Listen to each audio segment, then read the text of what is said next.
Anyway, so today we've got another consciousness class for everyone. I've decided that October is a very interesting time of year. It's a time when the veil is getting thinner. Fall is upon us. Samhain, Halloween will be just around the corner.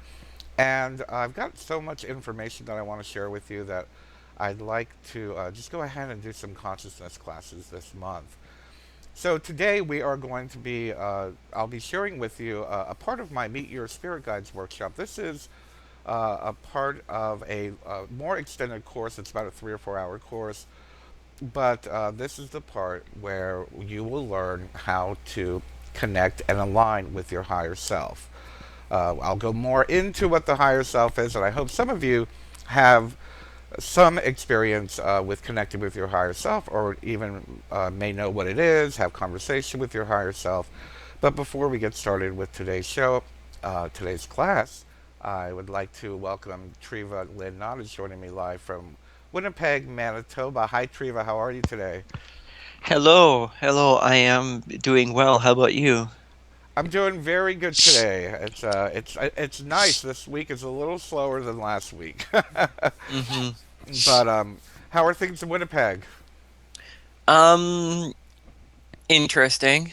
It's like Winnipeg definitely isn't being spared from the chaos around the world. Oh yeah, There's yeah. definitely an energy of like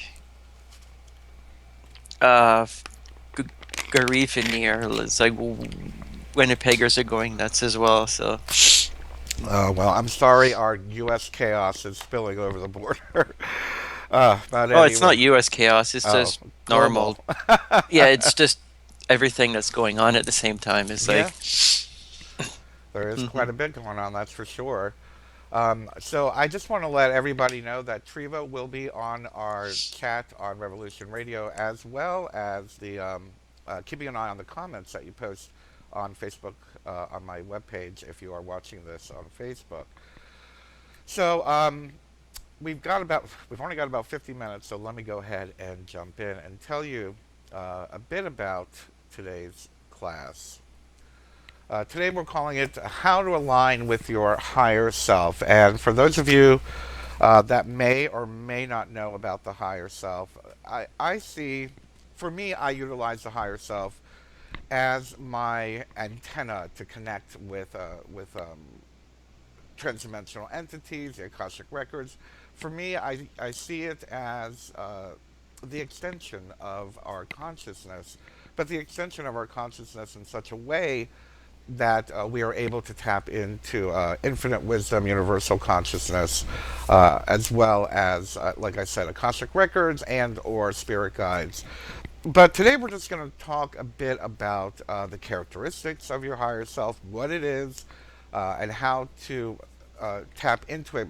We are actually going to be doing a meditation during the second half of the show. Well, maybe not the whole second half, but we will be doing a meditation as well, so you can experience your higher self yourself.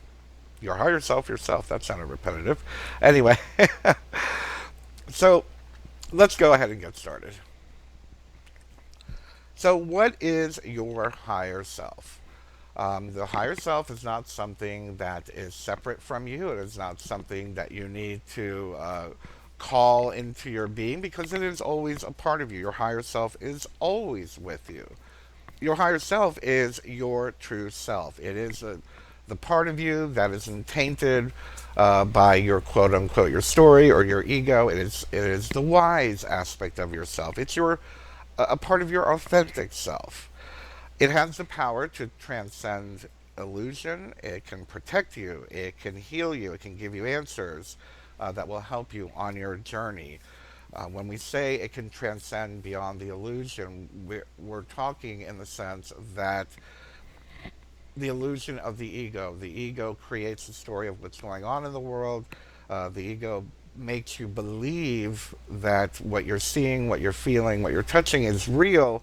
And while it is in one sense, if we take it too seriously, we are not able to step back and transcend into that higher realm of consciousness. So your higher self has the ability to transcend this illusion. That's your part of seeing through the veil.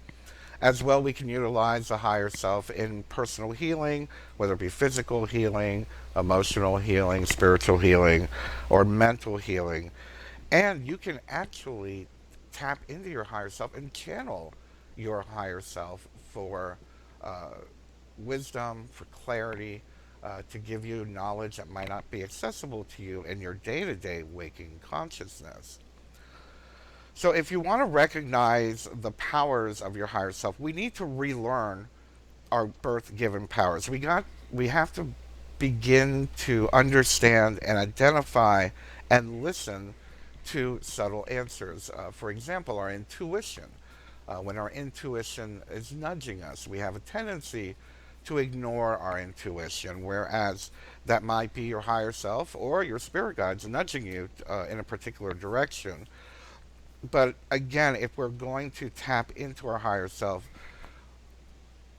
it's important that we relearn the fact that we're almost like human antennas. You know, we talk about frequencies, and for me, the higher self is a frequency that is at a higher vibration of our day-to-day waking consciousness. So, being able to turn our bodies, being able to turn our minds into how shall we say, information receivers. You know, we hear about these so-called downloads that so many of us are getting.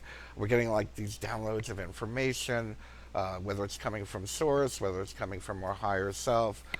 In order to do that, we have to turn ourselves into human receivers. It's like tuning a radio and tuning into that information that is available to everyone. This is not something just for quote unquote psychics or for the awakened, etc., etc. The higher self is available to every single person. We have forgotten how to tap into this part of ourselves. So what's blocking us? Our ego is blocking us. And let me just say, first of all, the ego is not a bad thing. The problem that we begin to have with ego is when we begin to identify with ego. I believe it was Ram Dass who said, the ego is a wonderful servant, but a horrible master. If it wasn't for the ego, you wouldn't know how to tie your shoe. You wouldn't know what time it is. You wouldn't bother to pay your bills or go to work. So the ego is a great tool for us to function on this 3D, 3.5D dimensional reality and to be able to interact in our society and with one another. However, it's when we identify with the ego that we are what the ego tells us that we are, that male, that female, that non binary person, whatever it might be, in this human body that is a doctor or a lawyer or a mother or a father, and we only identify with the label, then we're losing, an infinite uh, aspect and portions of our identity. So it's important that we are aware of our ego, but understand that it is only our identity of who we are here on earth. We are much more than that. The ego is not inherently bad, but staying with the ego is misidentifying who you really are. Again, you are a divine being. You're beyond just what the ego tells you. But again, learning how to connect with your higher self involves understanding the ego is a tool. It is not something bad.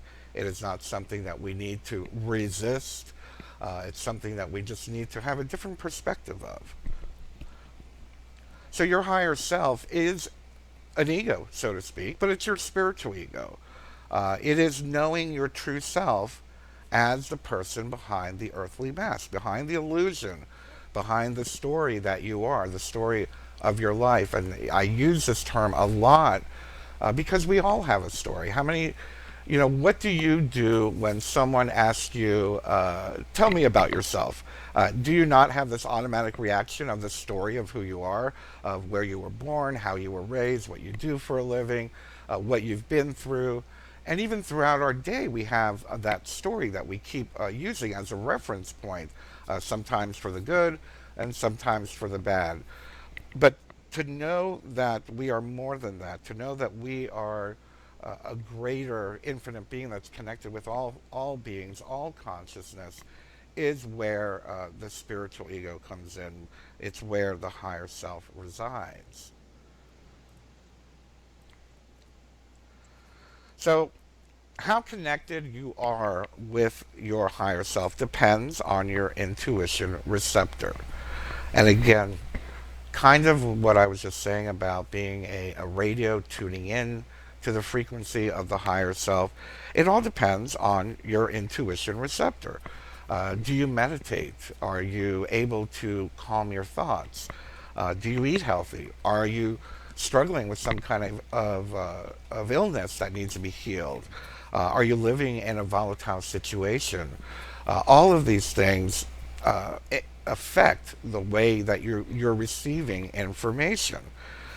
So, in order for us to be able to become better intuition receptors, it's important that we take the steps to do that. And one of them, and probably one of what I believe is the most important one, is to go hang out in nature and to interact with animals, interacting with life around us, not being stuck in the concrete four walls of our lives. When we connect with that which is alive, it reminds us of the greatness of what we are, because we ourselves are living miracles. Life itself is a miracle. And when we can connect with that life force energy, it reminds us and takes us to that place where we begin to raise our vibration to that level of the higher self, of our intuition. When we begin to hear the voices in the wind, when we begin to sense the subtle vibrations of nature, we begin to open up and align our frequency to help our intuition receptor. Our emotion and our body are not a thing. That is a receiver for information. So listening to your body, listening to your emotions is not necessarily a bad thing. I kind of look at it as a guidance system. A great way of utilizing our emotions, for example, is when we are in a particular situation and we are feeling unhappy about it. That could be your higher self telling you it's time to change the situation. And this goes on throughout our day. There are many subtle fluctuations in the energy around us, but when we begin to acknowledge and to sense those subtle changes within our body, within our emotions, we begin to align more with that receiver aspect of ourselves. Your vibration is the message. When you're feeling low, when your vibration is low, that it really is the message telling you either to change it, to raise it, or to lower it, or to help you align more. So when you retrain yourself to listen, to sense, and to interpret, you are being receptive to communication with your higher self. The messages we usually ignore are usually correct. The more flow we have with the universe, the better we regain our true self and our true power. A great example of this is our intuition. How many times have you ignored a gut feeling only to find out that it was right? So, being able to get into that habit, being able to accept and not let our ego trick us into saying, "Oh no, that's silly. My intuition isn't real. These thoughts aren't real." We begin to give credence, when we begin to honor those intuitive nudges, we begin to create that better intuitive receiver in order to develop a relationship with our higher selves.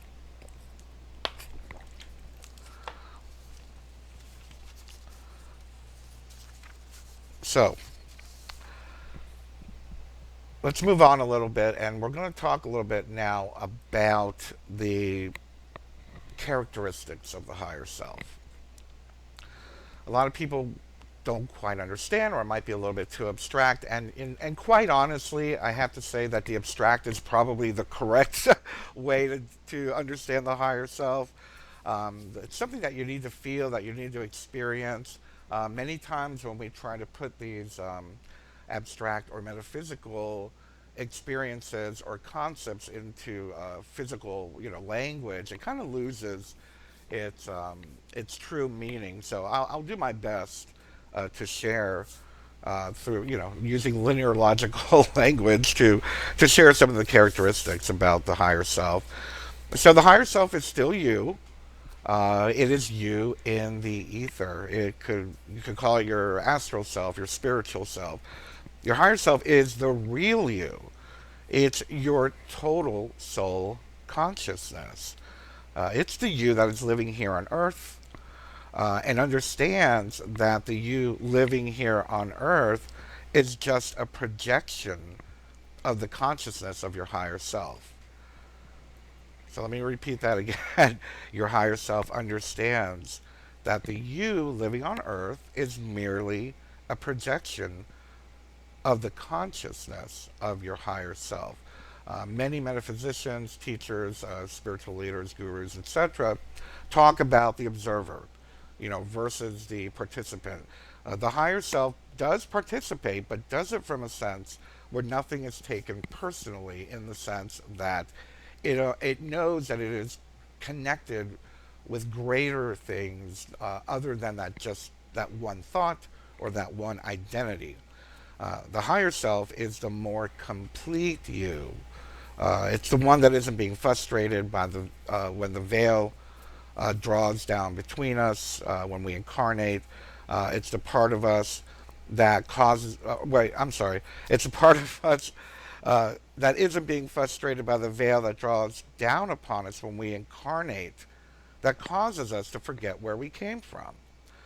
We do choose to come on the earth at a specific time to incarnate, and many times, and 90% of the time, people forget all that we've learned in other incarnations.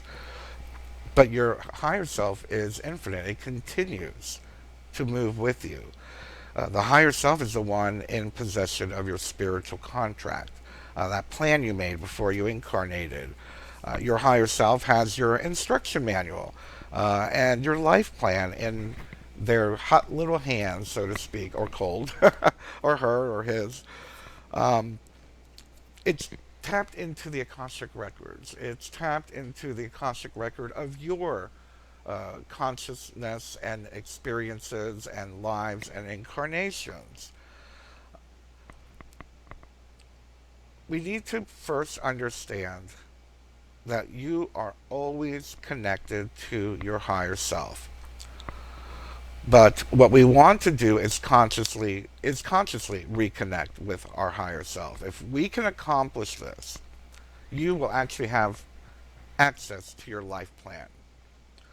For example, many of us are always trying to understand what is our life purpose, what is our calling. I can share with you from personal experience that it was when I connected with my higher self, when I went through that shamanic vision quest, and I connected with my guides and literally was told, go back to earth and show them the way back to source. And I took that as my life's calling. I firmly believe, and you'll notice that a lot of the way that I approach, the way I teach this stuff, is to teach you to become a teacher, to teach you the skills that I've been lucky enough to be able to understand, because it is up to you to begin that communication with your higher self. It is up to you to understand what your life's journey is and what your life's calling is. Uh, Quite honestly, if someone were to tell me, let's say I went to, oh, I don't know, a psychic, an intuitive, a spiritual teacher, or whatnot, and I asked them what my life's purpose was, I'd always in the back of my mind say, well, I don't know about that because I didn't experience it. It's important that you experience that connection. It's important that you have that knowing within you. And that way, you will truly align with your life's purpose and your life plan if you know it within your core, so to speak. The first thing that I recommend people to do to begin to hear their higher self is to start paying attention to your intuition. Sometimes your higher self sounds like the voice of your mother warning you not to play ball in the house. Don't do that. Sometimes your higher self sounds like the voice of reason or justice or mercy or compassion. We sometimes envision these, the angel on your shoulder and the devil on your shoulder, and the little angel is saying, "Oh, well, that's not very nice. You shouldn't do that." Very fair to say that would be your higher self.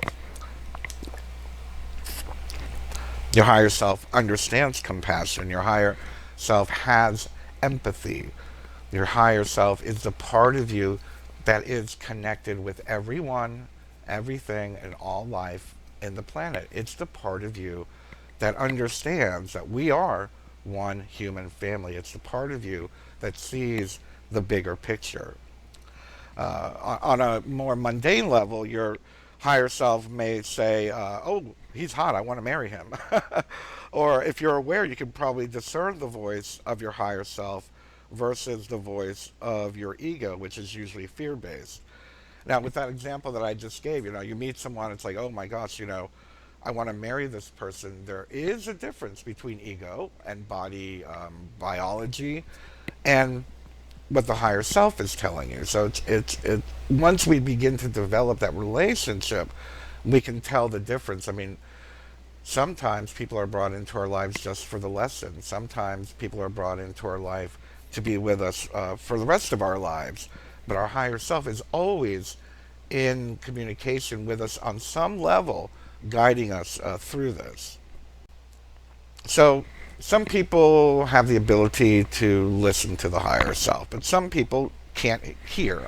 We have different types of communication of ESP, extrasensory perception.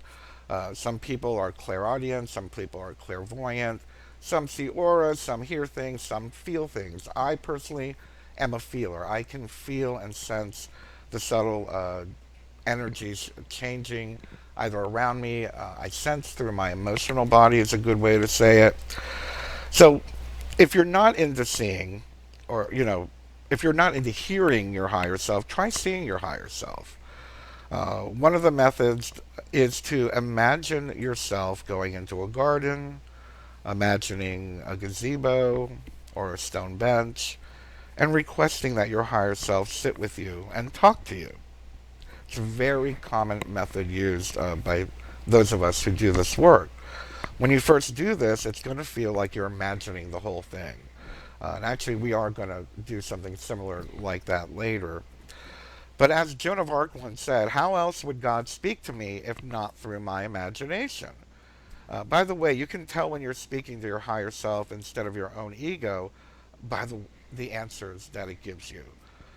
When the answers to the questions you're asking start to sound wiser or more knowledgeable than you usually do, you're probably talking to your higher self. When you get insights into your current situation and the advice seems sound, it's probably your higher self. Now, if the advice becomes self serving, violent, angry, most likely that's your ego.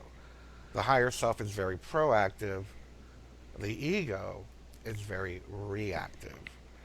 The higher self takes the high road, the ego takes the easy way. So if you're trying to communicate with your higher self and the answer you get doesn't seem quite wise, quite uh, motivating you into a greater way of being and a greater way of looking at things, it may not be your higher self, or it's fair to say it is not your higher self. But just keep talking to this manifestation in your mind. Keep on talking to the manifestation of your higher self until it feels like you're talking to someone else. And the answers you're getting don't seem like they're responses like shallow breathing or clenched muscles. Your emotions will help you know which voice you're listening to, and I talk about this quite a bit.